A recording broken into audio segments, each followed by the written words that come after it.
Selamat pagi dan salam inspirasi.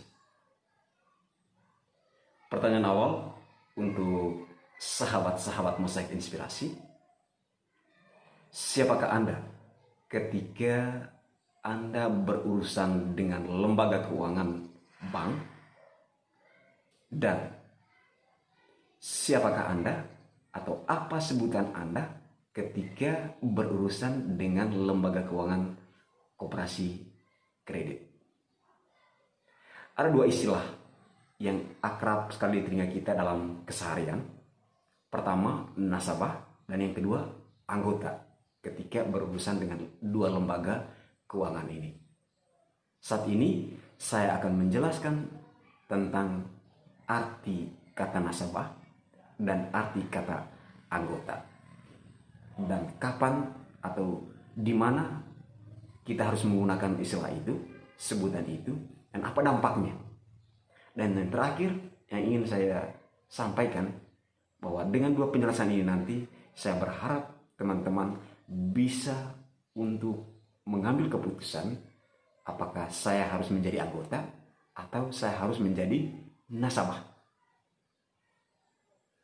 Mari kita ikuti. Pertama, ketika Anda berurusan dengan bank, Anda adalah nasabah. Ketika Anda berurusan dengan koperasi kredit, Anda adalah anggota. Apa itu nasabah? Menurut Kamus Besar Bahasa Indonesia, nasabah diartikan orang yang selalu berurusan atau berhubungan dengan pihak bank. Nasabah adalah pelanggan. Sementara anggota diartikan dalam Kamus Besar Bahasa Indonesia sebagai orang atau badan yang menjadi bagian atau masuk dalam sebuah golongan. Dengan istilah anggota, itu berarti bahwa orang atau badan ini menjadi satu kesatuan dari sebuah golongan. Maka sebagaimana yang saya sudah singgung tadi, ketika Anda berurusan dengan bank, Anda adalah nasabah. Dan ketika Anda berurusan dengan koperasi kredit, Anda adalah bagiannya, Anda adalah anggotanya. Dengan istilah nasabah, Anda adalah orang luar, karena Anda hanya sekedar sebagai orang yang berurusan dengan bank. Sementara ketika Anda berurusan dengan koperasi, adalah anggota, Anda adalah orang dalam. Nasabah itu berarti kita orang luar yang menggunakan jasa dari pihak bank. Sementara anggota kita adalah orang dalam, pemiliknya koperasi kredit itu, sekaligus pengguna jasa. Apa dampak dari dua sebutan ini? Ada tiga hal yang ingin saya jelaskan kepada sahabat-sahabat semua. Yang pertama, terkait dengan hak suara untuk mempengaruhi segala keputusan, kebijakan, dan peraturan di lembaga bank atau koperasi kredit. Dan yang kedua, dengan istilah atau sebutan nasabah atau bank, apa dampaknya terkait dengan beban biaya administrasi bulanan ketika kita menyimpan uang di dua lembaga ini. Dan yang ketiga, dengan sebutan nasabah atau anggota, apa manfaat yang kita dapatkan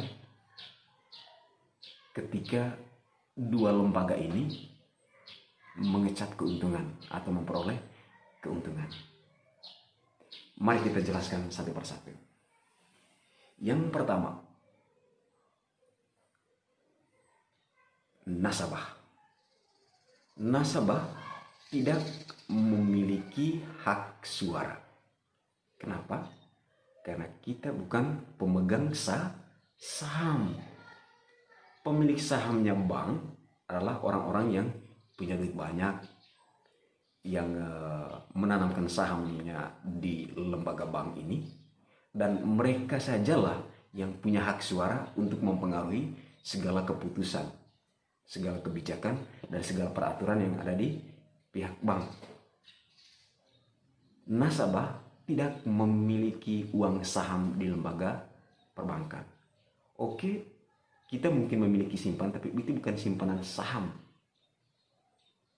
Itu yang pertama, bahwa nasabah tidak memiliki hak suara. Nasabah tinggal menerima segala keputusan yang diberlakukan oleh pihak bank. Kemudian bagaimana dengan anggota? Seorang anggota dia memiliki hak suara karena seorang anggota memiliki uang saham. Seorang anggota sudah menanamkan sahamnya di sebuah lembaga koperasi kredit. Anggota adalah pemilik sahamnya sebuah lembaga koperasi kredit. Anggota adalah pemiliknya koperasi kredit itu. Ketika Anda mendaftar menjadi bagian dari sebuah koperasi kredit, Anda adalah anggota dan Anda menanamkan saham. Setelah saham awal ditanam, setiap bulan ada kewajiban untuk memperbesar sahamnya. Simpanan wajib bulanan. Dengan memiliki simpanan saham, Anda adalah pemiliknya koperasi kredit ini, maka Anda punya hak untuk menyampaikan suara terkait dengan segala peraturan, segala keputusan, segala kebijakan yang ada di sebuah lembaga yang namanya koperasi kredit. Dan forum tertinggi dari sebuah lembaga koperasi kredit adalah rapat anggota tahunan, di mana setiap anggota punya hak suara. Itu yang pertama. Kemudian yang kedua, terkait dengan beban biaya administrasi bulanan. Ketika Anda seorang nasabah dari sebuah bank, maka Anda diberi beban untuk menanggung biaya administrasi. Bila Anda memiliki simpanan di bank, maka Anda dikenakan biaya administrasi bulanan. Maka tidak heran kalau ketika kita menyimpan uang di lembaga perbankan, maka pasti ada potongan setiap bulan. Jangan heran. Nah, itulah konsekuensinya. Kita atau Anda adalah nasabah. Sementara dengan istilah anggota di sebuah lembaga koperasi kredit, beban biaya administrasi ditanggung oleh lembaga karena kita adalah pemiliknya. Beban biaya administrasi ini tidak ditanggung oleh anggota. Anggota tidak diberi beban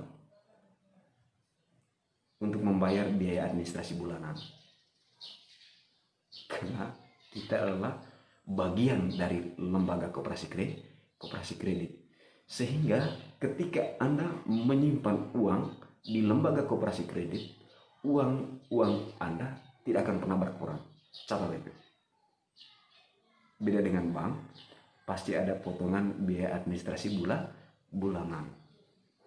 Dan yang ketiga yang ingin saya jelaskan itu terkait dengan bagaimana kalau lembaga bank atau lembaga koperasi kredit ini memiliki keuntungan setiap tahunnya.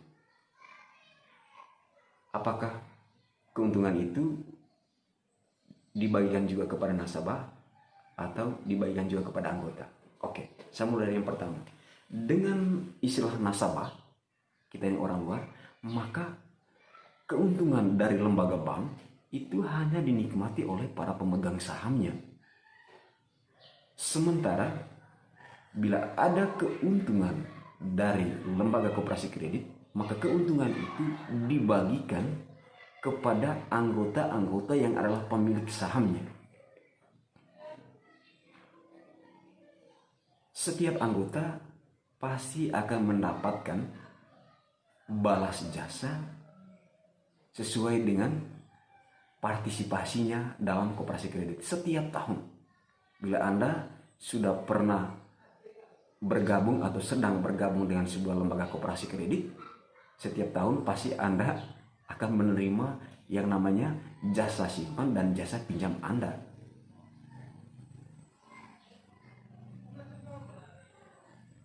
Keuntungan itu untuk kesejahteraan anggota, itu berkaitan dengan koperasi kredit. Sementara keuntungan lembaga bank hanya dinikmati oleh pemegang sahamnya. Kita sebagai nasabah tidak mendapatkan sesuatu, karena memang bank adalah for profit corporation.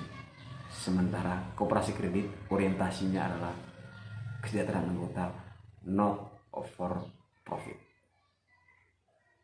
Itu 3 hal yang ingin saya jelaskan terkait dengan konsekuensi dari istilah nasabah dan istilah anggota.